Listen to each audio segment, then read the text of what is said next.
تلاوت کی ہوئی آیت قرآن کریم کی طویل ترین آیتوں میں سے ایک ہے۔ اس میں دین کا تذکرہ ہے۔ دین یعنی قرض۔ قرض کی مختلف شکلیں بتائی گئی ہیں قرآن کریم میں، اور اس لیے یہاں پر دین کا تذکرہ ہوا کہ اس سے پہلے سورہ بقرہ ہی میں سود کی بحث چل رہی تھی۔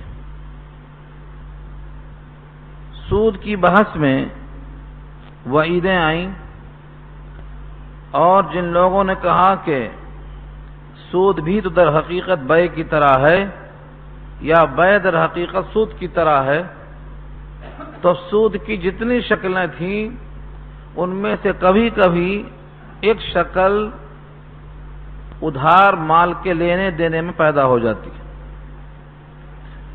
تو ادھار لینے کا وصول بتا دیا جائے تاکہ لین دین میں سود کی شکل نہ ہونے پائے۔ اس لیے اس طویل ترین آیت کے اندر کاروبار کے وصول بتائے جا رہے ہیں۔ 4 شکلیں لکھی ہیں فقہا نے۔ اگر دونوں طرف نقد ہے، یعنی مال بھی سامنے حاضر ہے اور قیمت بھی حاضر ہے اور نقد ہے، ایک ہاتھ سے دے رہے ہیں ایک ہاتھ سے لے رہے ہیں، تو یہ تو بیع تعاطی کی قسم ہے، عام بیع اسی کو کہتے ہیں، کوئی اس میں اشکال نہیں۔ کبھی ایسا ہوتا ہے کہ مال پہلے تقسیم کر دیتے ہیں، رقم تقسیم ہو جاتی ہے اور کہا جاتا ہے جب پیدا ہو غلہ گیہوں تب لا کر تم جمع کر دینا، 6 مہینے 4 مہینے کے بعد، یہ بیع سلم کہلاتی ہے۔ کبھی ایسا ہوتا ہے کہ آدمی ادھر مال رکھا ادھر سے اس کو پیسہ مل گیا، دونوں پہلے سے متعین ہیں، جیسے سگریٹ پینے والے معلوم ہے 10 پیسے کا سگریٹ، 1 روپے کا سگریٹ، متعینہ سگریٹ مانگتے ہی وہ رکھ دیتا اور اس کی موجودہ قیمت رکھ دیا، چلا نہ یہ کچھ کہا نہ وہ کچھ کہا، کتنے کا ہے، دینا لینا کچھ بھی نہیں، خاموشی کے ساتھ فلاں سگریٹ دو، نکال کے رکھا، ادھر سے پیسہ لیا ڈال دیا چل دیے۔ تو جو متعینہ شکلیں ہوتی ہیں ان کو بیع تعاطی کہتے ہیں، اس میں کوئی جھگڑا نہیں ہوتا۔ جھگڑا عام طور سے جن جگہوں میں ہوتا ہے ان کو شریعت نے منع کر دیا ہے، یا جو عمل جھگڑے کی طرف لے جائے اس کو منع کیا گیا ہے، جس کا نام بیع مجہول ہے، بیع فاسد ہے، بیع باطل ہے۔ مختلف قسم کی شرطیں لگائی جاتی ہیں۔ مثلا کسی آدمی نے باغ بیچ دیا، کہا لیکن پھل میرا ہے، باغ بیچ دیا لیکن پھل میرا ہے، ظاہر یہ ہے کہ تمہارا پھل، یہ شرط ہے، اور یہ شرط تمہاری جائز نہیں ہے۔ ہاں اس شکل میں جائز ہے جب پھل پکنے کے قریب ہو اور اس میں اشتباہ نہ لازم ہو، تو اس کا استثناء کرنا درست ہے۔ تو قرآن کریم نے ہر وہ بیع جس میں سود کا شائبہ ہو، فساد ہو، جھگڑا ہو، کیونکہ جس کے ذمہ ہے وہ تو کہے گا آرام سے دیں گے، اور جس کو ملنا ہے وہ جلدی چاہے گا، 2 شکلوں میں جھگڑا پیدا ہوتا ہے۔ تو اللہ تعالیٰ نے اس طویل ترین آیت کے اندر قرض کے لینے دینے کے بارے میں چند اصول بتا دیے۔ ان اصولوں کو اگر آدمی قبول کر کے کام چلائے تو کبھی جھگڑے کی نوبت نہیں آئے گی، لیکن پیش نظر آخرت ہو تبھی ایسا ہو پاتا ہے، ورنہ ہمیشہ آدمی کاہلی کیوں کرتا ہے کہ دنیا سامنے ہوتی ہے، پہلے بڑا بھروسے کا اظہار کرتا ہے، جب بگڑ جاتا ہے تب ساری چیزیں یاد آتی ہیں۔ اس لیے اللہ نے فرمایا جب تمہیں کبھی قرض لینا دینا ہو تو اس کو لکھ لیا کرو۔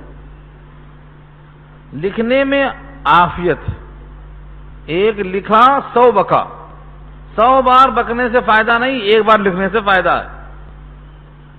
تو پہلی شرط لگایا اللہ نے جب تم کاروبار کرو تو اس کو لکھو، اور لکھنا ہی کافی نہیں ہے، دو گواہ کی موجودگی اس پر ضروری ہے۔ دو گواہ کیسے ہوں ان کی بھی شرطیں بتا دی گئی۔ یا ایھا الذین آمنوا، اے وہ لوگ جو ایمان لائے ہو، اذا تداینتم، تداین دین سے بنا ہے تداین، لینا دینا ادھار، تداین ہے یہ۔ دین کے معنی قرض۔ جب تم لے دو، پہلے شاید یہ ذہن میں آپ کے نہیں ہے کہ بے کہتے کسے ہیں، سود میں اور بے میں کیا فرق ہے؟ مال پر مال لے لیں بڑھوتری کے ساتھ، وہ سود ہے۔ نقد پر نقد لے رہے ہیں ذاتی کے ساتھ، یہ سود ہے۔ تو اب بے کیا چیز ہے؟ کہتے ہیں مال سے مال رضامندی کے ساتھ دینا لینا، یہ بے ہے۔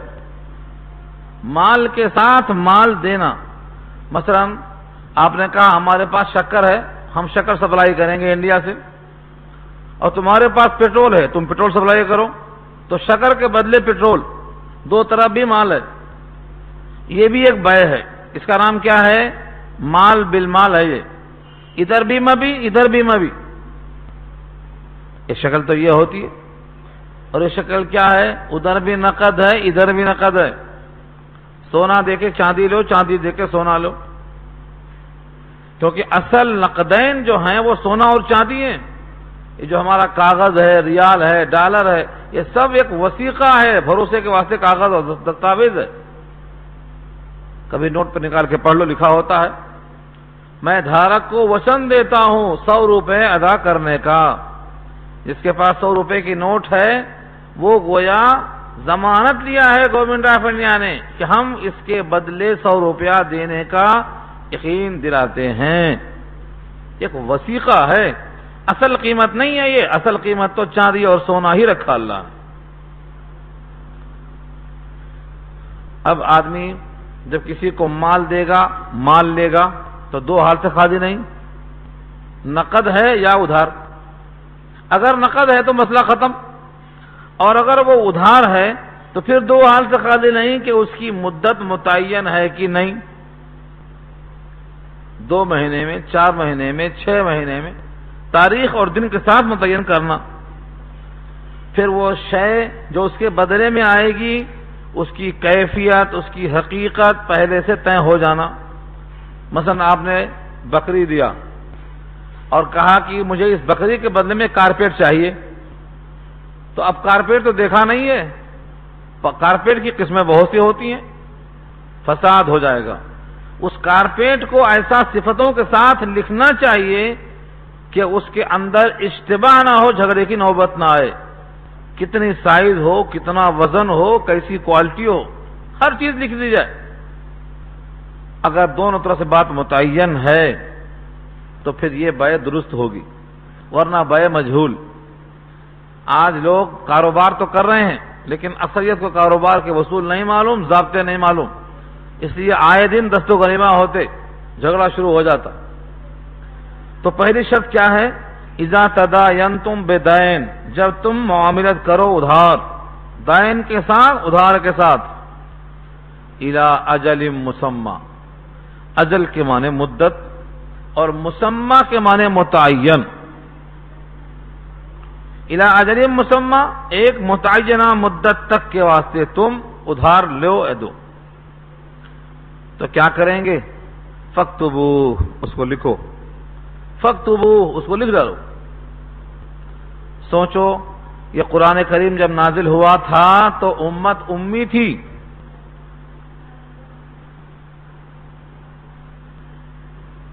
پوری امت امی تھی،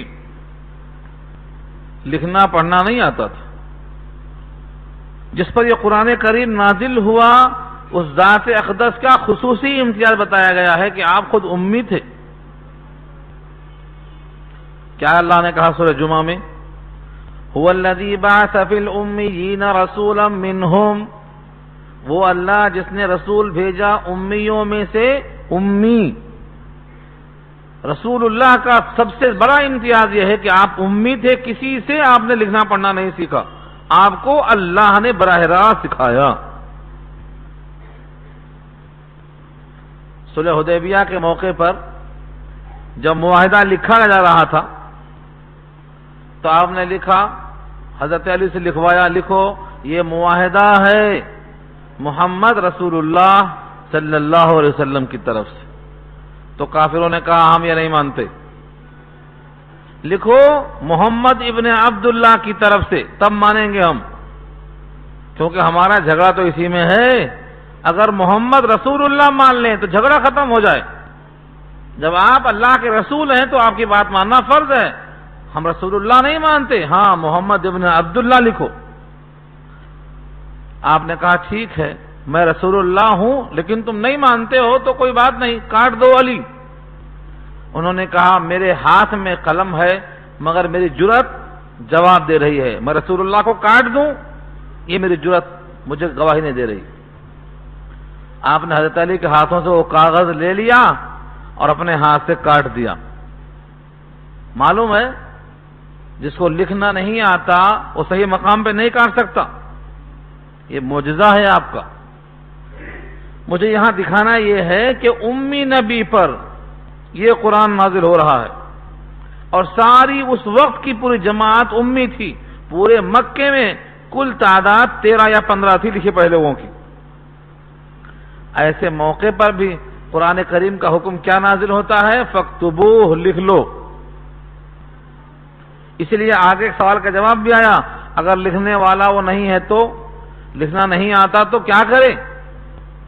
ڈھونڈ کر لائے لکھنے والے کو، اور لکھنے والے کو چاہیے کہ وہ انکار نہ کرے، کیونکہ یہ ہنر ہے، اللہ نے اس کو یہ ہنر دیا ہے، اس کی قدر یہ ہے کہ مخلوق خدا میں کام آئے، انکار نہ کرے اس کا۔ تو یہ لکھنے کی اتنی اہمیت ہے۔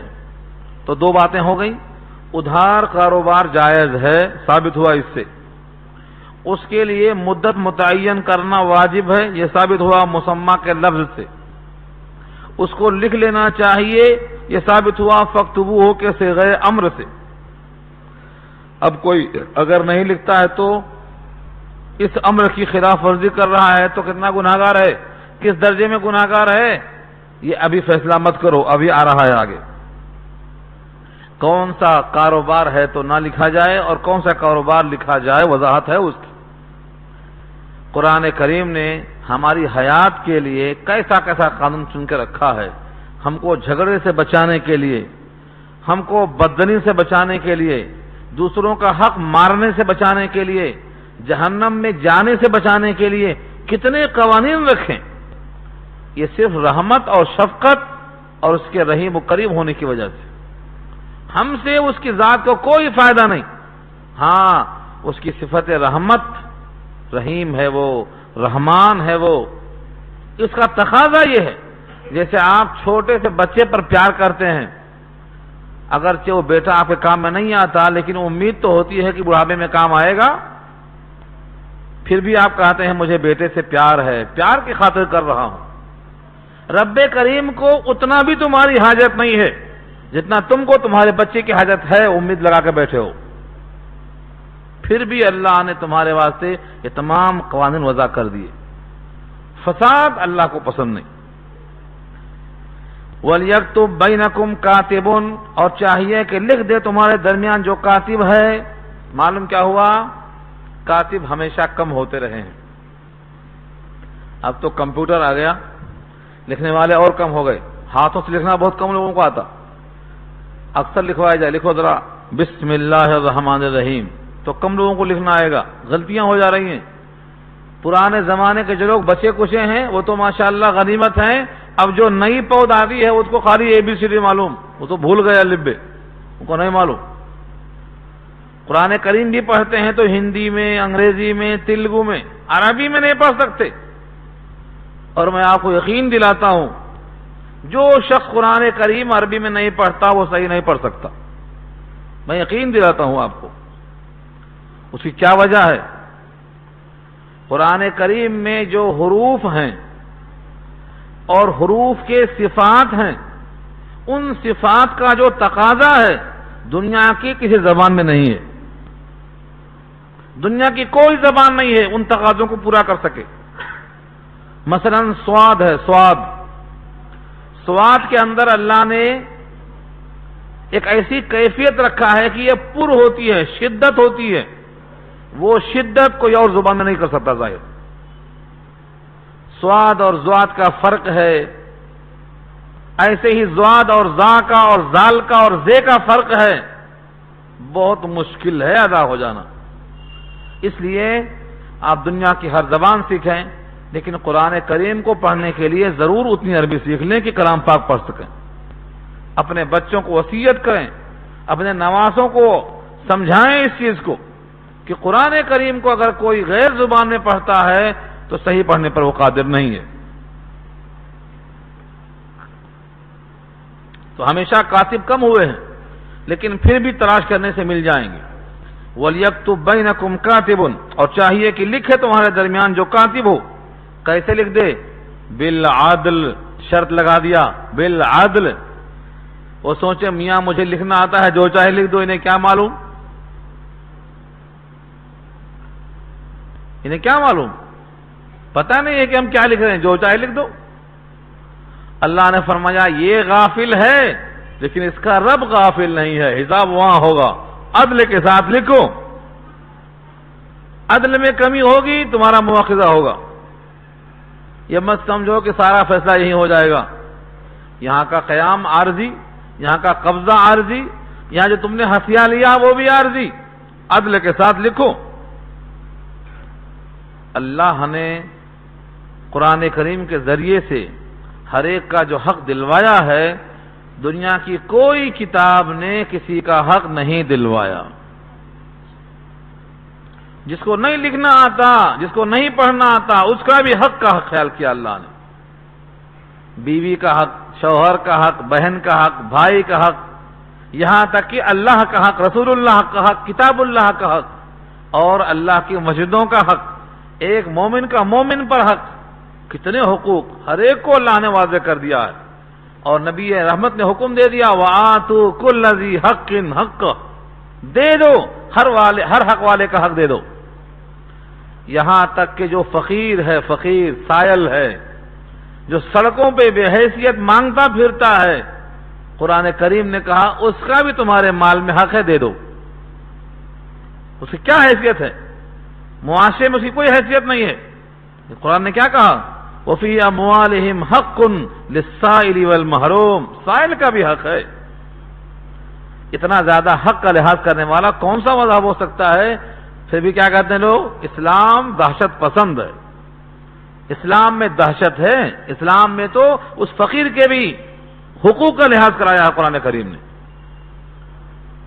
تو یہ مت سمجھو آج دنیا بدنام کرتی ہے، اسلام بدنام نہیں ہوتا. الحق یعلو ولا یعلی علیہ، جتنا دبائیں گے اتنا غالب آئے گا. ان کے وصولوں سے انحراف نہیں کر سکتا کوئی. تو کاتب کو حکم دے رہے ہیں کہ عدل کے ساتھ لکھو. وَلْيَكْتُبْ بَيْنَكُمْ كَاتِبٌ بِالْعَدْلِ، اور چاہیے کہ تمہارے درمیان کاتب عدل کے ساتھ لکھے. کاتب صاحب کو کام بہت ہے، ٹائم کم ہے، تو کیا کہیں کہ جاؤ میاں جاؤ کسی اور سے لکھا لو. اللہ نے کہا یہ لکھنے کا ہنر میں نے دیا ہے، اس بندے کو میں نے بھیجا ہے، وہ بندہ بھی میرا بندہ ہے اور تو بھی میرا بندہ ہے. جیسے ایک باپ کیا کہتا ہے؟ ایک باپ کہتا ہے میرے 4 بیٹے ہیں، 3 ماشاءاللہ اچھے کما رہے ہیں، 1 معذور ہے. تو کیا بولتے ہیں؟ بیٹا اس کا بھی خیال کر لے، یہ تیرا بھائی ہے، اس کو بھی سنبھال کے لے کے چلنا ہے. ایک باپ کے دل میں خواہش ہوتی ہے. نبی رحمت نے کیا فرمایا؟ الخلق عیال اللہ، تمام مخلوق اللہ کا کنبہ اور گھرانہ ہے. جو ان کے ساتھ حسن سلوک کرے گا وہ گویا اللہ کے عیال کے ساتھ حسن سلوک کر رہا ہے. اتنا بڑا درجہ اس کے لیے.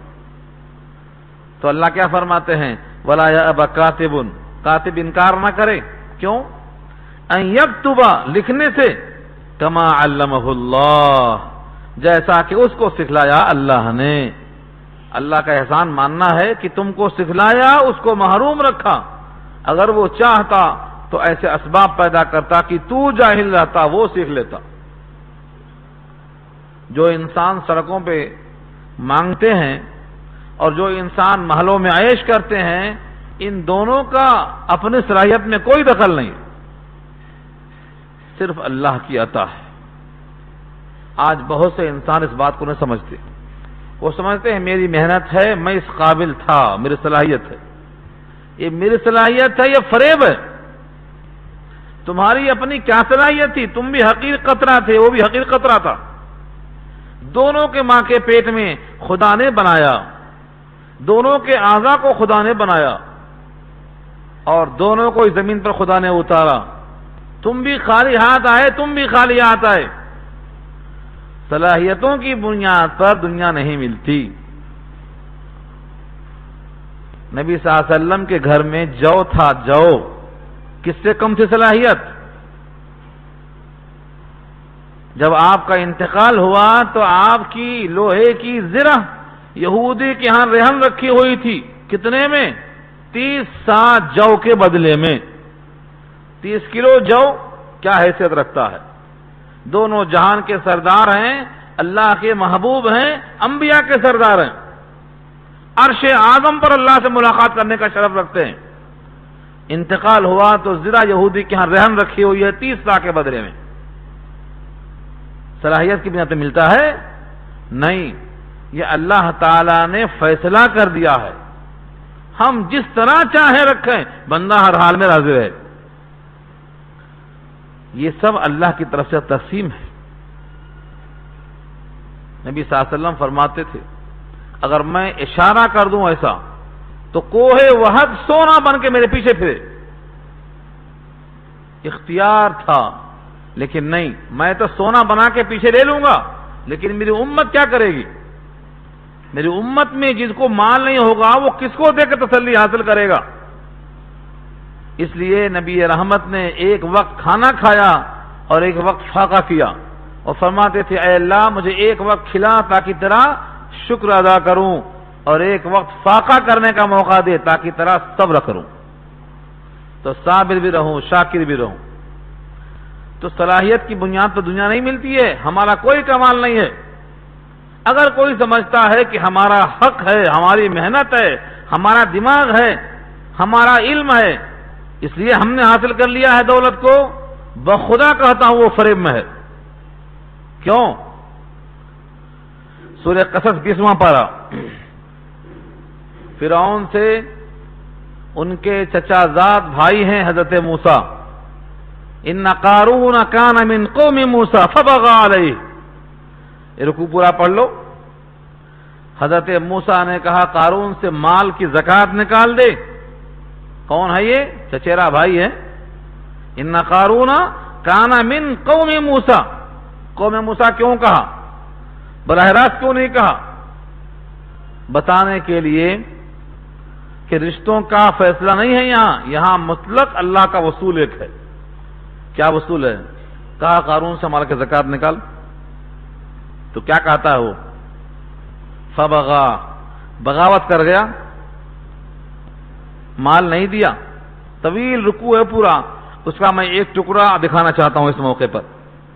اس نے کہا کہ یہ میرا مال، میری کمائی ہے، میں اس کو کمایا ہوں میری صلاحیت کی بنیاد پر۔ انما اوتیتہ علی علم عندی، میرا علم ہے، میری صلاحیت ہے، میں نے کمایا ہے۔ اللہ نے کیا جواب دیا اس کا؟ کیا یہ نہیں دیکھتا کہ اس سے پہلے اسی گھمنڈ میں بہت لوگ ہلاک ہو گئے؟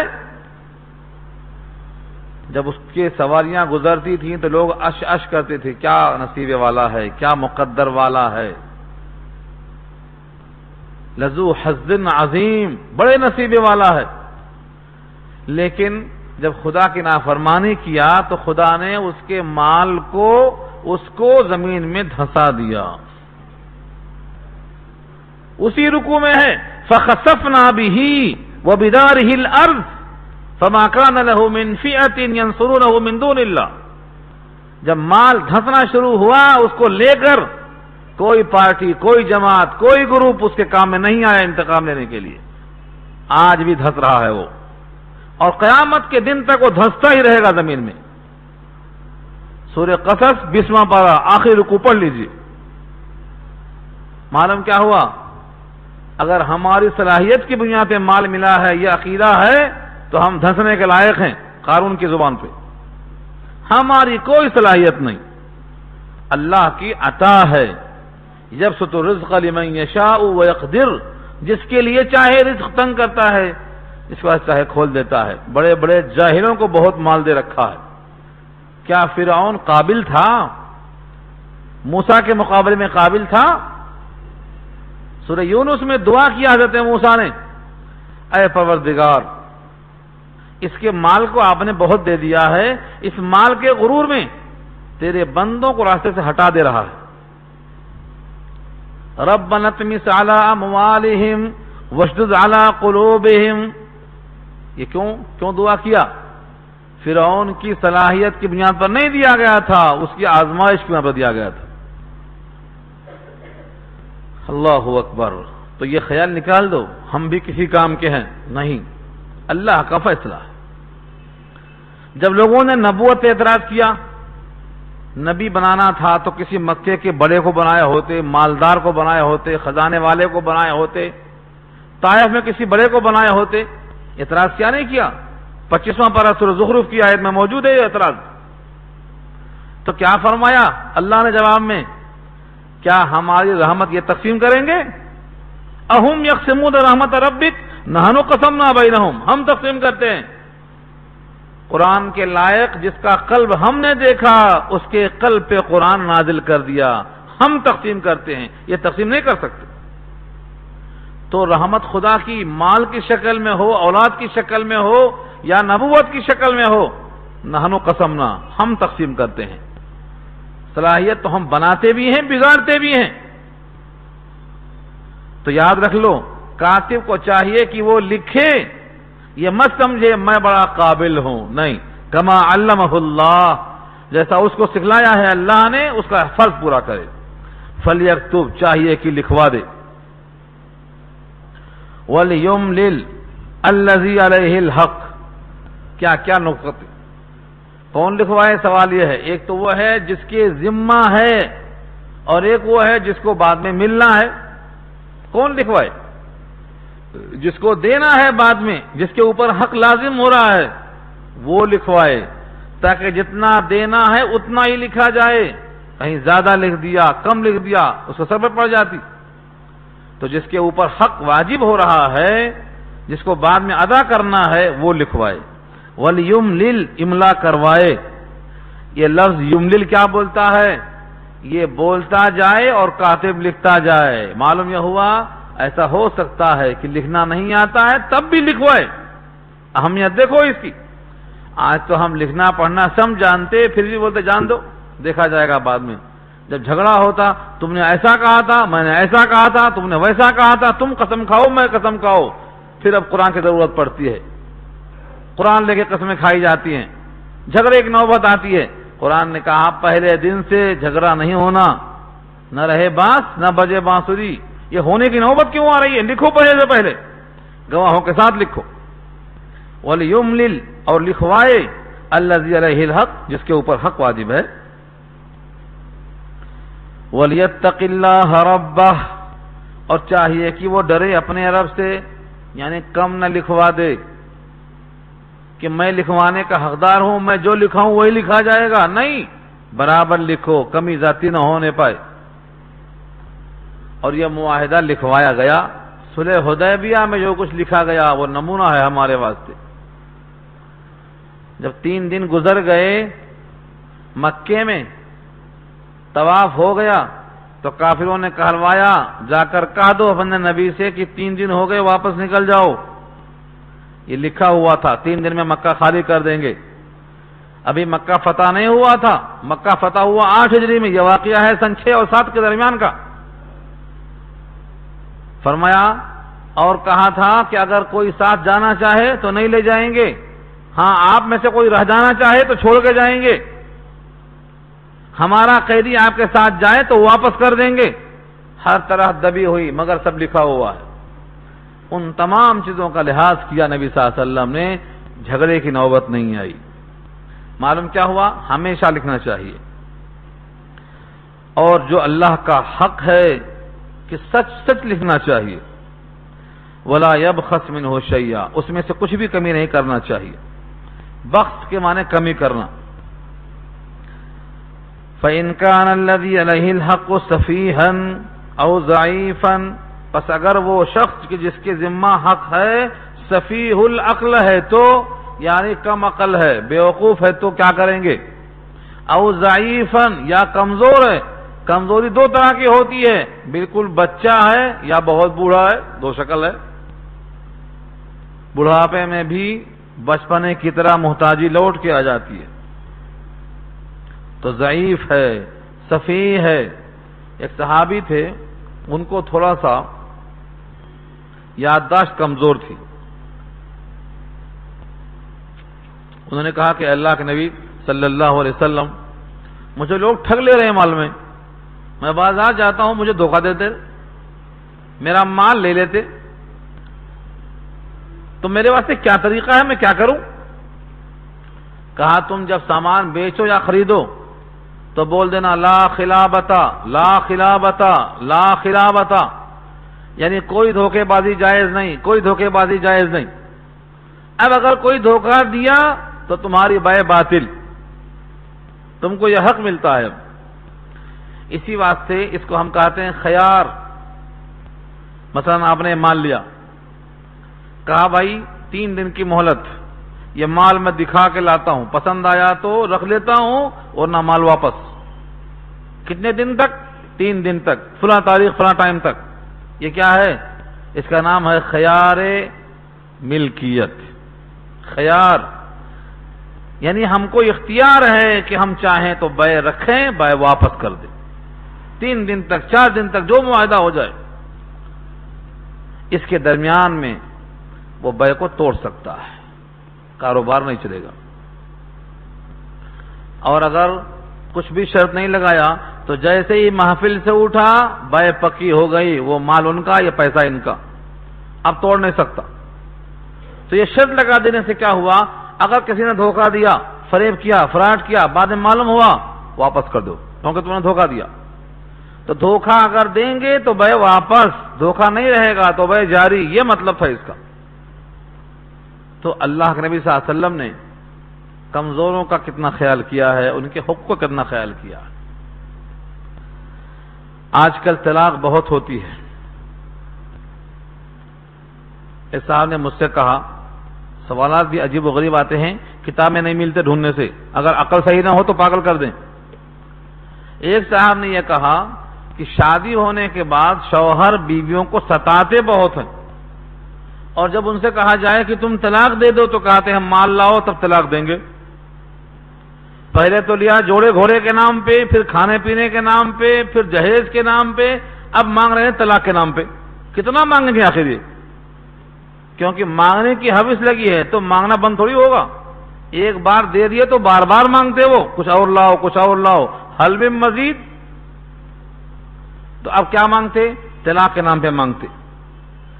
اگر ہم ان سے نکاح سے پہلے ایڈوانس میں لکھا لیں، تحریر لکھا لیں کہ جناب عالی اگر نکاح کے بعد ستایا تو آپ کی یہ تحریر آپ کی طرف سے طلاق ثابت ہوگی، لکھا کے دے دیں بیوی کے پاس، جب بھی ستایا کاغذ پیش کر دینا، تو یہ کیسا رہے گا؟ یہ سوال میرے پاس آیا. یہ فرضی نہیں ہے، میں نام بول سکتا ہوں آپ کو، اور ایسا نام جن کو آپ جانتے ہوں گے یہی قریب میں ہے. یہ سوال کیوں آیا معلوم؟ کیونکہ معاشرے میں ایسا ہو رہا ہے. یہ فقیر جو ہیں، جو گھوڑے جوڑے کے نام پہ لیتے، جہیز کے نام پہ لیتے، اس کے بعد سواری کے نام پہ لیتے، اس کے بعد عید کے نام پہ لیتے، اس کے بعد طلاق کے نام پہ لیتے. میں تو چاہتا ہوں یہ کہ اللہ تعالیٰ ان کی حوث کو اور بڑھا دے کہ یہ مانگتے ہی رہے ہمیشہ، فقیر ہی رہے ہمیشہ، یہ کبھی آسودہ نہ ہوئے. یہ ہے فقر، مفلسی ہے. یہ آدمی کو مانگنے سے کبھی غنا نہیں آ سکتی، نوٹ کرو اس کو. مانگنے سے کبھی آدمی کو غنا نہیں آ سکتی ہے. جو آدمی مانگ مانگ کر کھانے کا عادی ہو جائے وہ کبھی بھی زندگی میں آسودہ نہیں ہو سکتا، اس کے مال میں برکت نہیں ہو سکتی. اس لیے مانگنا چھوڑو، کمانے کی فکر میں لگ جاؤ، اور جب تک حلال نہیں کھائیں گے آپ میں اتفاق نہیں ہوگا، آپ میں کبھی بھی اتحاد نہیں ہوگا، آپ کی اولاد کبھی لائق و قابل نہیں بن سکے گی۔ جن کی پیدائش کے پہلے حرام غذا کھلائی جا رہی ہے، اولاد کیسی پیدا ہوگی؟ اس لیے ہمیشہ کوشش کرو کہ حلال کھاؤ، تھوڑا کم کھاؤ، محنت کر کے حاصل کرو اس کو۔ تو یہ سوال کیا گیا ہے، اگر ایڈوانس میں لکھا لیا گیا اور جب کبھی شوہر ستائے تو کاغذ پیش کر دو، میاں شام میں چھٹی دیکھ لو آج، تو طلاق پڑ جاتی کہ نہیں پڑ جاتی؟ یہ کیا ہے بھائی؟ یہ بیع سے پہلے شرط ہے، بیع سے پہلے شرط، بیع سے پہلے شرط جائز نہیں ہوتی، ایسی شرطیں باطل ہیں۔ اللہ نے کیا کہا ہے؟ جس کے ہاتھ میں نکاح کی اسٹیئرنگ ہے، بیدہ عقدۃ النکاح، وہ مرد ہے، اور آپ نکاح سے پہلے اسٹیئرنگ چھین کے دے رہے ہیں بیوی کو، جب چاہے طلاق ڈال دینا، یہ اللہ کی مرضی کے خلاف ہے، اس واسطے یہ جائز نہیں ہے۔ لیکن سوچنے کا تو لمحہ ہے کہ ایسی نوبت کیوں آ رہی ہے؟ جس کو اللہ نے قوام کہا، الرجال قوامون علی النساء، یہ قوام جا کے مرغی کیوں بن گیا؟ مرغا کما کے لائے، مرغی کھائے، تو الٹا ہو گیا حساب۔ نگہبان بنایا تھا اللہ نے اس کو، تو فقیر ثابت ہو رہا ہے۔ یہ قرآن کریم کی آیات اور احادیث سے اتنی بات مسلم ہے کہ مانگنے والا کبھی بھی غنی نہیں ہو سکتا۔ مانگ کر جو غنا حاصل ہوتی ہے، حدیث میں آتا ہے قیامت میں اس کے چہرے پر گوشت نہیں ہوگا، رونق بہت دور کی بات ہے۔ عام لوگوں سے مانگو یا سسرے سے مانگو، فرق دونوں میں نہیں ہے۔ مولانا اسعد مدنی صاحب تشریف لائے تھے نمائش میدان میں، صدر جمعیت علماء ہند، ہزاروں لاکھوں کے درمیان ان کی بات پہنچی۔ کیا کہا انہوں نے؟ چاقو دکھا کے مال لینا اور دولہا دکھا کے مال لینا دونوں حرام ہے۔ دولہا دکھا کے لینا بھی حرام، چاقو دکھا کے لینا بھی حرام۔ کسی عالم نے انکار نہیں کیا، ہزاروں عالموں کا ثبوت ثابت ہو گیا، مگر ہماری قوم کی حوث ایسی ہے کہ چاہے وہ حرام ہو چاہے وہ حلال ہو، سارے علماء کی رائے ہو، قرآن کی ہو، حدیث کی ہو، ہم تو مال لیے بغیر شادی نہیں کریں گے۔ جیسے گھوڑا بکتا ہے، بکری بکتی ہے، ایسے دولہے بک رہے ہیں آج۔ اتنا پڑھایا ہوں، کتنا دیں گے، اتنا کمایا گا، اتنا ملے گا، اور اتنا ہوگا، اتنا ہوگا۔ یہ قوم کدھر جا رہی ہے؟ ان کی حرکتوں سے زنا عام ہو رہا ہے اور نکاح مشکل ہو جا رہا ہے۔ اپنے امت پہ، محبوب خدا کی امت پہ رحم کھاؤ، اپنی قبر کو یاد رکھو، محشر کے میدان کو یاد رکھو، سوال کا جواب دینا پڑے گا۔ اللہ کے پاس کوئی کمی نہیں ہے، محنت کرو، حلال مانگو، اللہ دینے پر قادر ہے۔ اگر مقدر میں آپ کے لقمہ لکھا ہوا ہے تو موت نہیں آئے گی جب تک وہ لقمہ نہیں کھا لیں گے۔ کون سا لقمہ؟ جو لکھ دیا ہے، الا وان نفسا لن تموت حتی تستکمل رزقها، آگاہ رہو تم میں سے کوئی نہیں مرے گا جب تک کہ اپنے رزق کو مکمل نہ کر لے، چاہے وہ حرام کھا کے مکمل کرے یا حلال کھا کے مکمل کرے، جتنا لکھ دیا فرشتے نے ماں کے پیٹ میں اتنا لقمہ کھا کے ہی مرے گا۔ اب آپ کا فیصلہ حلال کھا کے پورا کرو یا حرام کھا کے پورا کرو۔ تو فرمایا اگر کوئی سفیہ العقل ہے، اگر کوئی ضعیف ہے، اس کو لکھنا پڑھنا نہیں آتا ہے تو کیا کریں؟ او لا یستطیع ان یمل، یا طاقت نہیں رکھتا ہے کہ املا کروا سکے، مطلب گونگا ہے، بول نہیں سکتا، فہوا، تو کیا کریں؟ فلیملل ولیہ، تو چاہیے کہ اس کا جو ولی ہو، اس کا جو نگہبان ہو، اس کا جو کارساز ہو، اس کا جو سرپرست ہو، وہ لکھوائے بالعدل۔ یہاں بھی شرط ہے، جس طرح صاحب حق پر شرط ہے اس کے ولی پر بھی شرط ہے، وہاں بھی بالعدل، یہاں بھی بالعدل، عدل کے ساتھ لکھا گیا۔ اب کیا شرط ہے؟ گواہ بھی ہونا چاہیے۔ کتنے گواہ چاہیے؟ 2 گواہ۔ واستشہدوا شہیدین، واستشہدوا، گواہ بنا لو، شہیدین، 2 گواہوں کو۔ کہاں سے لانا؟ کہا من رجالکم، تمہارے مردوں میں سے، تمہارے مردوں میں سے 2 شرطیں ہیں۔ اگر یہ ایک جملہ ہوتا من الرجال، مردوں میں سے، تو ہر مرد کی گواہی معتبر ہوتی، لیکن کیا شرط لگایا؟ من الرجال نہیں کہا، من رجالکم، تمہارے مردوں میں سے، یعنی مومنین میں سے کافر کی گواہی معتبر نہیں، کافر کی گواہی معتبر نہیں۔ پھر رجال کہا، رجال کے معنی مرد، نابالغ بچے کی گواہی معتبر نہیں۔ پھر آگے کیا کہا؟ فَإِن لَّمْ يَكُونَا رَجُلَيْنِ، پس اگر نہ ہوں دو مرد میسر نہیں ہے، ایسا موقع ہے کہ دو گواہ نہیں مل رہے ہیں مردوں میں سے، مومنوں میں سے، فَرَجُلٌ وَامْرَأَتَانِ، تو ایک مرد اور دو عورتیں، ایک مرد اور دو عورتیں، یعنی ایک مرد کی گواہی کے برابر دو عورتوں کی گواہی رکھا اللہ نے۔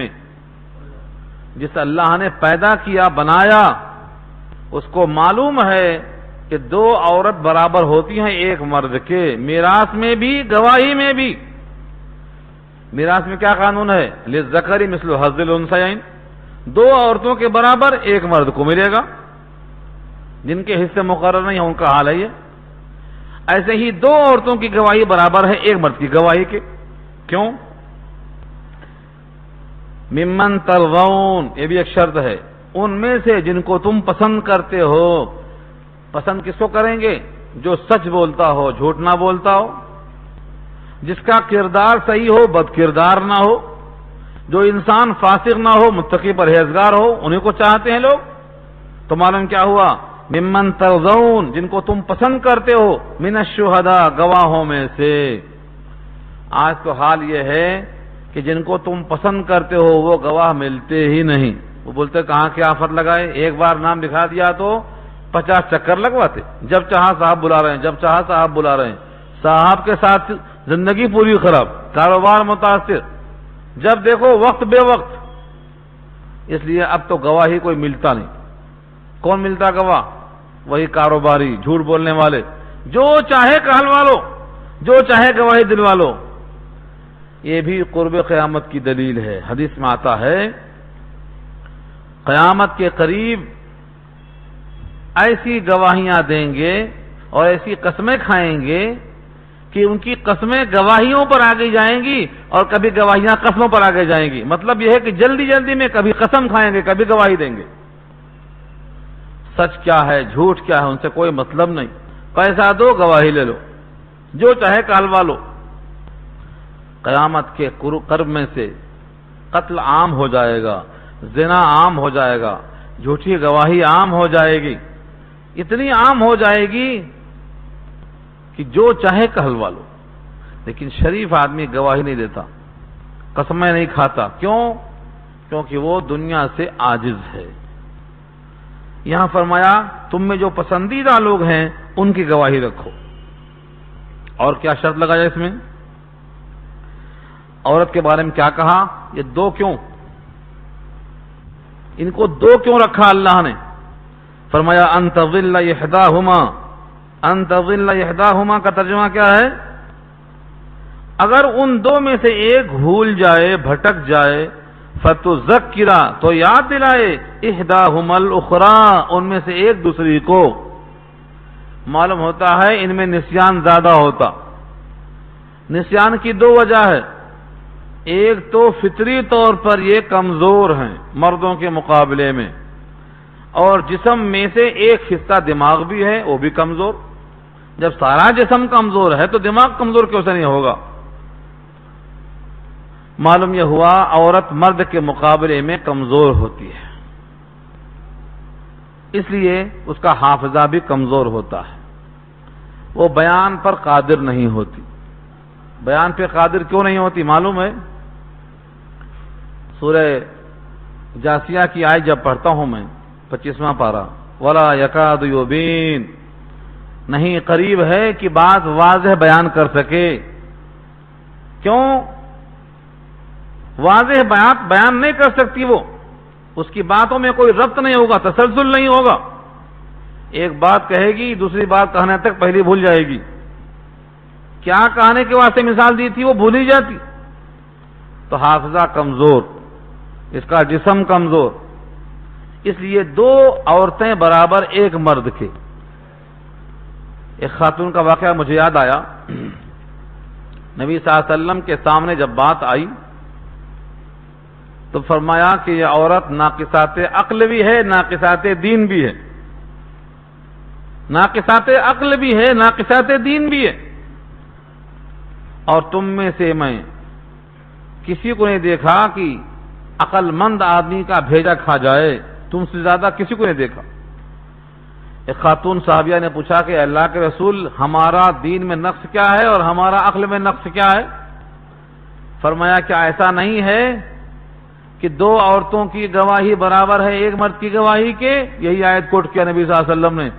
تو خاتون نے کہا بے شک، کیونکہ اللہ کا فرمان ہے سر آنکھوں پہ، 2 عورتوں کی گواہی برابر 1 مرد کی گواہی کے. کہا یہ تمہارا نقصان عقل ہے. اور ہر مہینے میں تمہاری نماز 6 دن کی غائب ہو جاتی ہے، یہ تمہارا نقصان دین ہے. دونوں اللہ، یہ اقبال نے کہا ہے. کیا چیز ہے آرائش و قیمت میں زیادہ، آزاد یہ نسواں یا زمرد کا گلو بند. تو معلوم کیا ہوا، عورت کو اللہ نے مستور رکھا ہے، محفوظ رکھا ہے، ان کو لؤلؤ مکنون بنا کے رکھا ہے. اور یہ یہودی اور عیسائی کیا کرتے ہیں، ان کو سرے عام باہر ڈال دیتے ہیں. ان کی عقلوں پر تو ہمیں ماتم کرنا پڑتا ہے. ان کے پاس آج مردوں کی شادی مردوں سے اور عورتوں کی شادی عورتوں سے ہوتی ہے. اس سے زیادہ پستی کی دلیل اور کچھ نہیں چاہیے. سب سے بڑی پستی کی دلیل ہے یہ، ان کے عقلوں پر پردہ پڑا ہے. ان کی نقل کرتے ہیں لوگ. تو قرآن کریم نے یہاں پیش کیا ہے کہ تم کو جو گواہ پسند ہے ان میں سے لاؤ. ان میں سے ایک عورت اگر بھول جاتی ہے تو دوسری اس کو یاد دلا دے گی. کتنا ٹائم باقی ہے؟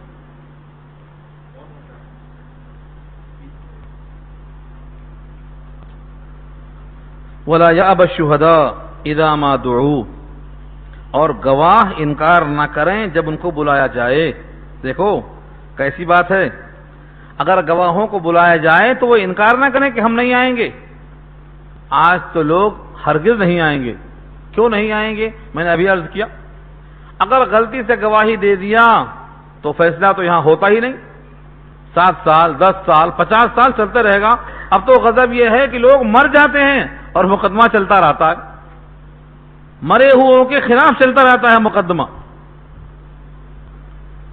تو اب گواہ پریشان ہوگا، اس واسطے گواہی نہیں دیتا. اسی لیے میں نے آپ سے گزارش کی ہے اور سارا ہندوستان گزارش کر رہا ہے کہ اپنے مقدمات کافروں کے پاس مت لے جاؤ. محکمہ شرعیہ قائم ہے، دارالقضاء قائم ہے، امارت شرعیہ قائم ہے، مختلف تنظیمیں کام کر رہی ہیں. ان کے پاس آپ جائیں گے تو قرآن کی بنیاد پر اصول کے اعتبار سے گواہ، شہادت، تصدیق سب دیکھ کر کے اسی دن فیصلہ کر دیا جاتا ہے. دونوں کا پیسہ بچ جاتا، دھاپوش نہیں ہوتی، خرچہ بچ جاتا، دونوں کے واسطے حلال اور طیب چیزیں مل جاتی ہیں. جو جس کا حق ہے اس کو پہنچ جاتا ہے. اور جو اللہ کے فیصلے کی طرف نہیں آتا وہ دھوکے میں نہ رہے کہ مومن ہے. سن لو کان کھول کے، جو خدا کے فیصلے پر راضی نہیں ہوتا یا خدا کے فیصلے کی طرف نہیں آتا، سورہ نساء 5واں پارہ آیت نمبر 60 اور 65 5 آیتیں پڑھ لیجئے. کیا خیال ہے آپ کا ان کے بارے میں جن کو بلایا جاتا ہے کتاب اللہ کی طرف اور وہ نہیں آتے اور سمجھتے ہیں کہ ہم مومن ہیں؟ تیرے رب کی قسم وہ مومن نہیں ہے. الم تر الی الذین یزعمون انہم آمنوا، یہ پورا رکوع 3 آیتیں مسلسل پڑھ لیجیے آپ. انشاءاللہ وہ آیت آئے گی تو بحث کریں گے ہم. جو قرآن کریم نازل ہوا ہے اس کے مطابق فیصلہ اگر ہم نہیں چاہتے یا نہیں مانتے یا وہاں فیصلہ لے کر نہیں جاتے تو ایک تو ہم خدا کے حکم کا انکار کرتے، دوسرے ہم کو حق اگر مل بھی جائے تو وہ ناجائز ہے کہ جائز مشتبہ رہتا، تیسرے کتاب اللہ سے اعراض کا الزام آتا، اور چوتھے بڑھاپے کا مقدمہ چلتا ہی رہتا، مرے بعد جاری رہتا، فیصلہ نہیں ہوتا. اگر متعلقہ عورت کا مقدمہ ہے تو عورت بوڑھی ہو جاتی، مقدمہ ختم نہیں ہوتا. اس لیے کوشش کرو کہ شرعی عدالتوں کے پاس رجوع ہو تاکہ صحیح حلال مال تم کو مل جائے اور جس کا حق اس کو پہنچ جائے. ہاں گواہ اگر کہے کہ بھائی مجھے رکشہ کرایہ دو، میں پیدل نہیں آ سکتا، اور میری آج کی مزدوری دو کیونکہ میں مزدور آدمی ہوں، تو اس کی مزدوری دینا اور اس کے واسطے کرایہ کا انتظام کرنا یہ جائز ہے، اس کا تقاضا ضروری ہے۔ اس آیت کے ساتھ انکار نہ کرے، گواہی جا کر دے۔ گواہی دینا کیا ہے؟ حق بات کو بول دینا، صحیح بات کہہ دینا، کس کے سامنے؟ جہاں ظلم کا خطرہ ہے۔ یہ بہت بڑا جہاد ہے۔ کلمۃ حق عند سلطان جائر، ظالم بادشاہ کے سامنے حق بات کہہ دینا یہ بہت بڑا مجاہدہ ہے، کیونکہ وہاں جان خطرے میں ہے۔ یزید نے حضرت حسین کے منہ پر چھری ماری تو سب لوگ وہاں کھڑے تھے، کسی کو بولنے کی جرات نہیں تھی۔ کیوں نہیں جرات تھی؟ کہ یہ یزید ہے، ظالم، گردن مار دے گا۔ ایک صاحب نے ہمت کیا اور کہا، ارے کم بخت، جن ہونٹوں پر تو چھری مار رہا ہے میں نے ان ہونٹوں کو مصطفیٰ کو چومتے ہوئے دیکھا ہے۔ بوسہ گاہے مصطفیٰ پر کس نے خنجر رکھ دیا، سارا عالم پھر تو ہو بالا نظر آیا مجھے۔ ان ہونٹوں پر چومتے دیکھا میں نے، تم چھری مارتے ہو اس ہونٹوں پر۔ اس کا ریئیکشن کیا ہوگا وہ الگ مسئلہ ہے، لیکن جرأت ایمانی ہے یہ کہ حق بات بول دینا۔ بہت سے بہت جان جائے گی، جان جانے ہی کے لیے ہے، ہمیشہ کے واسطے نہیں ملی ہے یہ۔ تو فرمایا گواہ کو گواہی دینا چاہیے جب بلایا جائے۔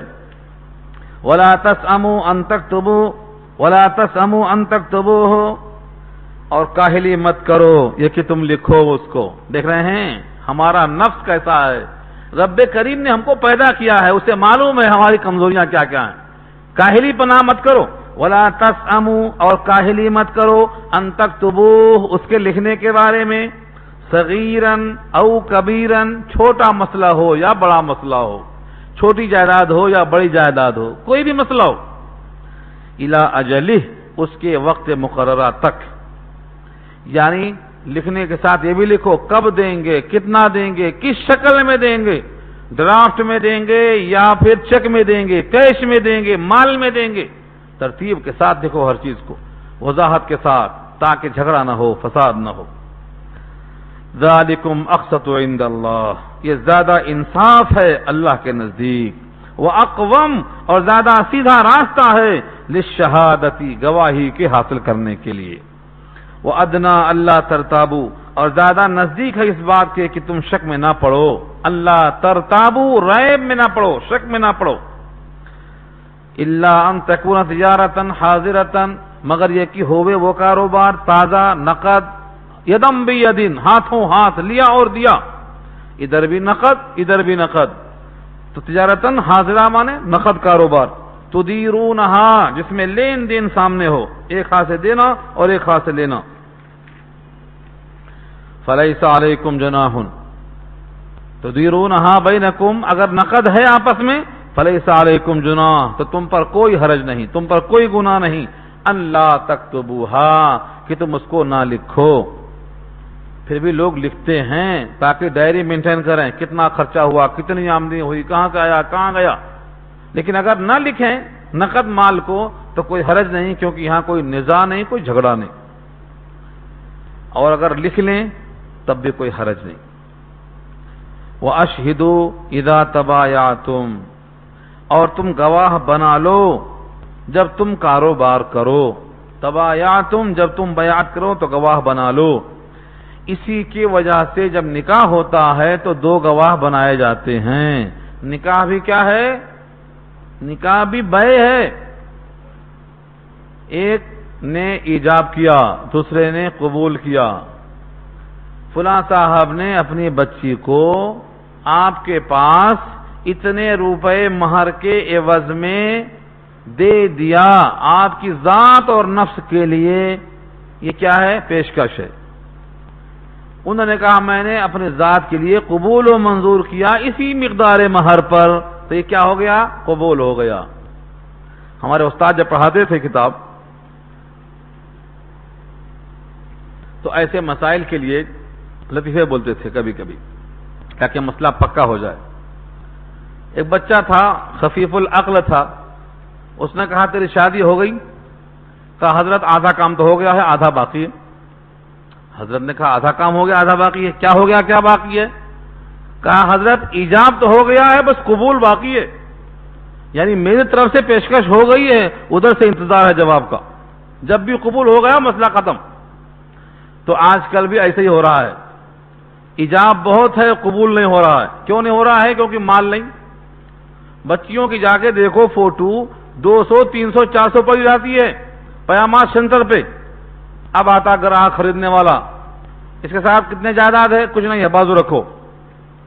کتنا جہیز میں دے گا؟ کچھ بھی نہیں ہے، بازو رکھو۔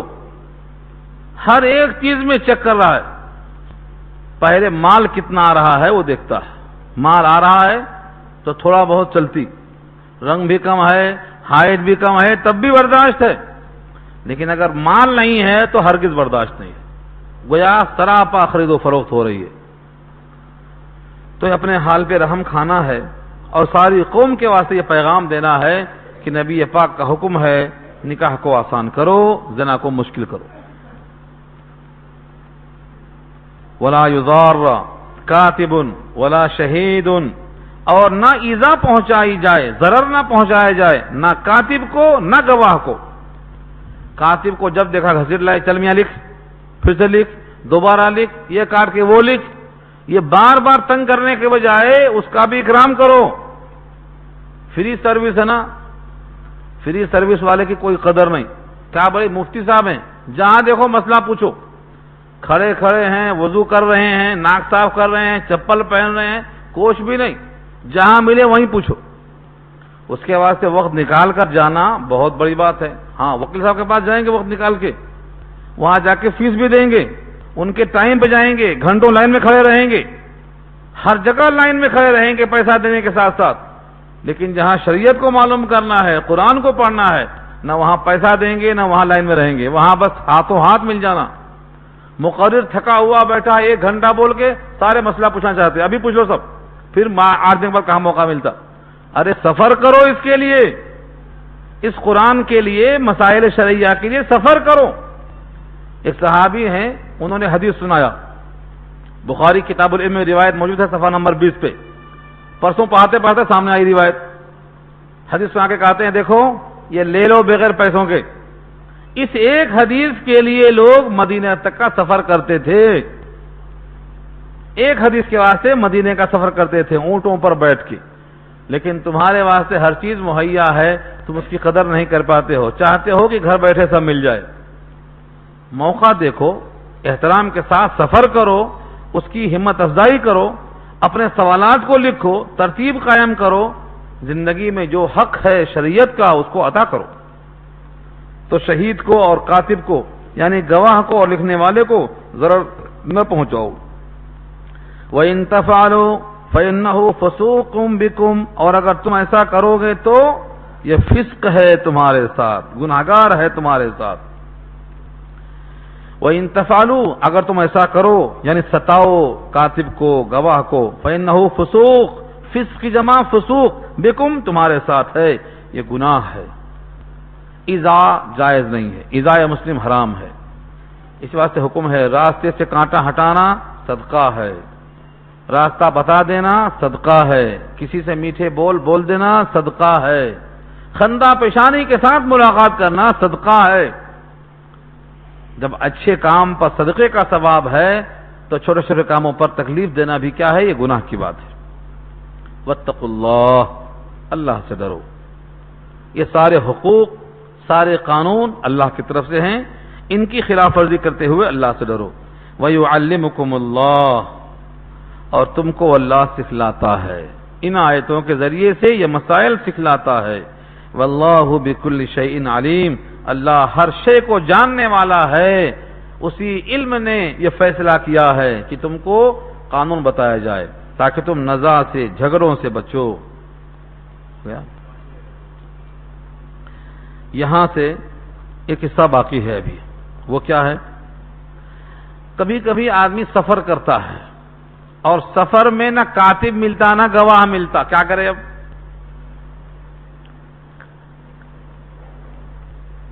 وَإِن كُنتُمْ عَلَىٰ سَفَرٍ، اور اگر تم کسی سفر پر ہو، ولم تجدوا کاتب، اور تم کاتب نہ پاؤ، فریحان مقبوضہ، تو پھر رہن رکھ دو مقبوضہ، قبضے کے ساتھ۔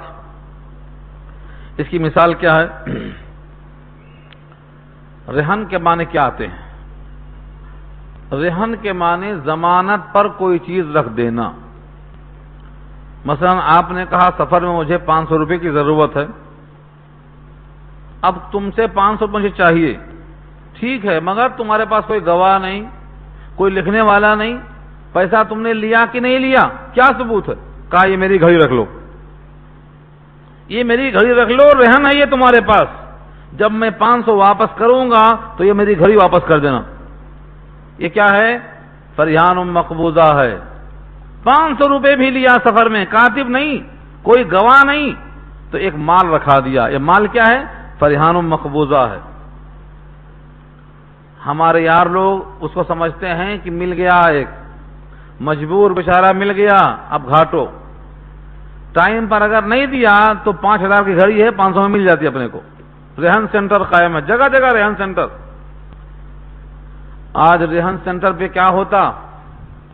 مجبور، بے بس، جن کے پاس کوئی پریشانی آ جاتی، 5000 کا سونا 3000 پہ رکھ کے چلے جاتے، اور ٹائم پر دے نہیں سکتے کیونکہ گھٹا گھر پہلے سے ہے۔ کہتے ہیں جب آٹا گلا ہو جاتا ہے، آٹا پتلا ہو جاتا ہے تو پھر اور پتلا ہی ہوتا رہتا ہے، وہ مزید ملتا نہیں روٹی بننے کے لیے، اب تو اور کمزور۔ نتیجہ یہ ہے کہ ٹائم پر وہ مال چھڑا نہیں سکتے، وہ 5000 کا مال 3 میں ان کے پاس رہ جاتا۔ یہ ہماری کمزوری ہے۔ ہمارے پاس بیت المال قائم کرنا چاہیے۔ ایک بیت المال سے نہیں کام چلتا، امت بہت بڑی ہے، ہر محلے میں ہونا چاہیے بیت المال۔ اپنے بینکوں میں جمع کرنے کے بجائے پیسہ یہاں جمع کرو، امانت دار سمجھ کر جمع کرو، تاکہ اس پیسے سے پورے محلے کی غربت دور ہو، ان کا فائدہ ہو، اور لوگ بھی اس کو ادا کریں۔ حدیث میں آتا ہے اگر قرضہ ادا کرنے کی نیت ہے اللہ دینے کے اسباب پیدا کرتا، اور ڈبا دینے کی نیت ہے تو اللہ تعالیٰ ڈبانے کے اسباب پیدا کرتا۔ فیصلہ نیت پر ہے۔ تو فریحان مقبوضہ رہن سینٹر، خیال کرو اس کا۔ اور ایک بات اس میں بہت اہم ہے، اکثر لوگ پوچھتے ہیں میرے سے، مجھ کو مثلا مکان کی ضرورت ہے، کسی کو 1 لاکھ روپے کی ضرورت ہے، میرے پاس رکھا ہوا ہے، کیا کرتے؟ 1 لاکھ روپے دے دے اس کو، لے جاؤ 1 لاکھ روپیہ۔ یہ مکان کا کرایہ مہینے کو 500 روپے آنے والا ہے، اب یہ بیٹھا سکون سے، اس کو ہر مہینے 500 کی بچت، وہ 1 لاکھ باقی رکھا ویسے ہی، جب کبھی مکان واپس دے گا وہ 1 لاکھ مل جائیں گے، اور ہر مہینے جو 500 فائدہ اٹھاتا رہا مکان سے، یہ سود ہے۔ یہ کیا ہے؟ سود ہے۔ لیکن آج ہزاروں لوگ اس میں مبتلا ہیں، یہ سود ہے، یہ جائز نہیں ہے، کیونکہ 1 لاکھ روپیہ آپ کا قرض حسنہ ہے، اس پر سود نہیں جائز ہے، تو پھر مکان میں رہائش کس کے عوض میں ہے؟ حدیث میں آتا ہے جس کو تم نے قرضہ دیا ہے نا، اس کو تحفہ قبول نہ کرو، شاید یہ تحفہ اسی قرض کی وجہ سے دیا ہے تم کو، تو سود ہو جائے گا۔ یہ تمام شکلیں ہیں، قرض حسنہ دو، مکان بھی ضمانت پر لے لو، رہن رکھو، اس کا کرایہ مقرر کرو، کرایہ کم سے کم اس کو ادا کرو، ورنہ رہن کے مال سے استفادہ کرنا جائز نہیں ہے۔ فَإِنْ أَمِنَ بَعْضُكُمْ بَعْضًا، پس اگر مامون ہے، امن ہے تم میں سے بعض کا مطلب گہرا تعلق ہے، گہری دوستی ہے، اور سفر میں ہیں، فَلْيُوَدِّ الَّذِي اؤْتُمِنَ أَمَانَتَهُ، تو چاہیے کہ ادا کر دے جو امانت رکھوائی گئی ہے۔ فَلْيُوَدِّ چاہیے کہ ادا کر دے، الَّذِي اؤْتُمِنَ جس کے پاس امانت دار بنایا گیا ہے، کیا ادا کر دے؟ أَمَانَتَهُ، اس کی امانت کو۔ وَلْيَتَّقِ اللَّهَ رَبَّهُ، اور چاہیے کہ اللہ سے ڈرے۔ تو حالت سفر میں رہن دے کر پیسہ قرضہ لے، اور اگر بہت زیادہ دوستی ہے، گہری دوستی ہے، اور بالکل مامون ہے، اور مامون دل سے ہیں، اگر دیا تو دیا، نہیں دیا تو نہیں دیا، ایسا بھی جذبہ ہے تو پھر کوئی حرج کی بات نہیں ہے۔ ولا تکتموا الشہادہ، گواہیوں کو چھپاؤ مت۔ اگر کوئی گواہی کو چھپائے تو، بہت اہم ہے جملہ، لوگ بولتے ہیں گواہی دینا ہم پر فرض تھوڑی ہے، جان کے انجان۔ اب تو لوگ پہچانتے ہی نہیں، جب مطلب رہے تو پہچانتے، مطلب نہیں ہے تو پہچانتے ہی نہیں، انجان چلے جاتے۔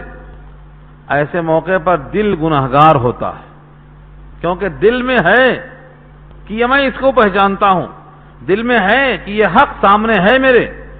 حق بات کو نہ جاننا دوسرا عیب ہے، لیکن جانتے ہوئے زبان سے نہ بولنا یہ معنی خیز خاموشی ہے، یہ جرم ہے، اس کا دل گنہگار ہوگا۔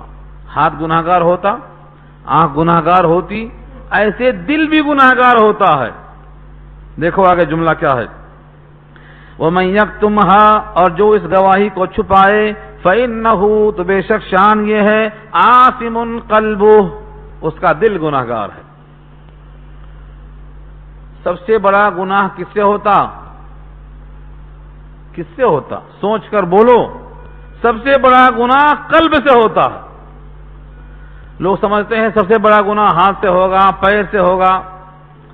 جتنے گناہ ہیں ان میں سب سے سخت ترین گناہ قلب سے ہوتا ہے۔ بولو کون سا گناہ ہے وہ ہے شرک۔ قلب میں اگر تصدیق ہے اللہ کے ایک ہونے کی تو وہ یہ ایمان ہے، اور قلب میں تصدیق نہیں ہے، اس کے ساتھ اور خدا ہونے کا اعتقاد ہے، تو اتنا بڑا گناہ ہے کہ کسی عمل کا اجر ہی نہیں ملے گا آپ کو۔ حسد دل میں، کینہ دل میں، بغض دل میں، کبر دل میں، شرک دل میں، جتنے بڑے بڑے گناہ ہیں سب کا تعلق قلب سے ہے۔ اسی واسطے صوفیہ کہتے ہیں قلب پر توجہ کرو، قلب پر توجہ کرو، اور اگر دل صحیح ہے راستہ صحیح بتاتا۔ حدیث میں آیا استفتوا عن قلبک، فتویٰ دل سے لو، صحیح بولتا یہ۔ وہ حدیث طویل ہے، الا فی کل جسدکم مضغہ اذا صلحت صلح الجسد کلہ واذا فسدت فسد الجسد کلہ الا وہی القلب۔ آگاہ رہو، تم سب کے جسم میں ایک لوتھڑا ہے، جب وہ صحیح رہتا ہے سارا جسم صحیح رہتا ہے، جب وہ بگڑ جاتا ہے سارا جسم بگڑ جاتا ہے۔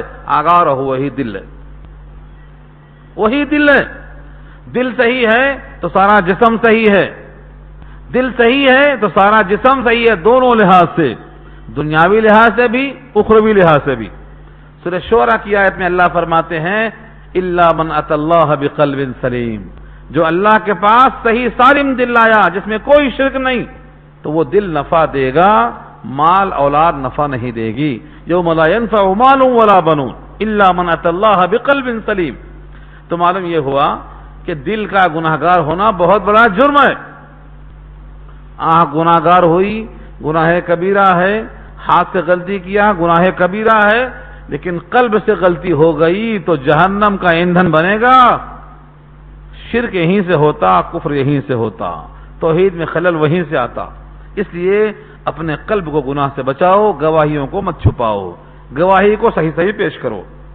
واللہ بما تعملون علیم، اللہ جانتا ہے جو کچھ تم کرتے ہو، تمہارے کیے ہوئے کو اچھی طرح جانتا ہے۔ یہاں تک بات مکمل ہوئی۔ یہ آخری رکوع بچتا ہے اس کے بعد، اور آخری رکوع میں کل 3 آیتیں ہیں۔ سورہ بقرہ میں ان 3 آیتوں کا بہت اونچا مقام ہے، بے شمار فضائل ہیں، بڑی اہم حدیثیں ہیں، اور اس کے پڑھنے پر بڑا ثواب ہے، اور ان کے جملوں میں بہت زیادہ قوت ہے، عرش کے خزانے سے نکال کر یہ دیا گیا ہے۔ جس طرح آیت الکرسی دی گئی ہے، تو میں نے 2 بار سبق دہرایا آیت الکرسی کا، ایسے ہی تقاضا ہوگا انشاءاللہ اس آیت کا بھی۔ یہ 3 آیتیں آپ لوگ 8 دن کا ٹائم ہے، زبانی یاد کر کے آئیے، صرف 3 آیت، للہ ما فی السماوات سے لے کر کے آخری آیت، صرف 3 آیت، آخری 3 آیتیں زبانی یاد کر لیں، تاکہ جب میں فضائل بتاؤں گا تو آپ کو انشاءاللہ خوشی ہوگی کہ الحمدللہ ہم کو زبانی یاد ہے، اب روز سوتے ہوئے پڑھ کے سوئیں گے۔ اور اس کی جو فضیلت ہے ہم کو حاصل ہو جائے گی. مجھے امید ہے کہ آپ حضرات انشاءاللہ اس کو زبانی یاد کر کے آئیں گے اور اپنے بچوں کو، عورتوں کو، بوڑھوں کو، سب کو پڑھیں گے، یاد کر کے لائیں گے. دعا کر لیجیے.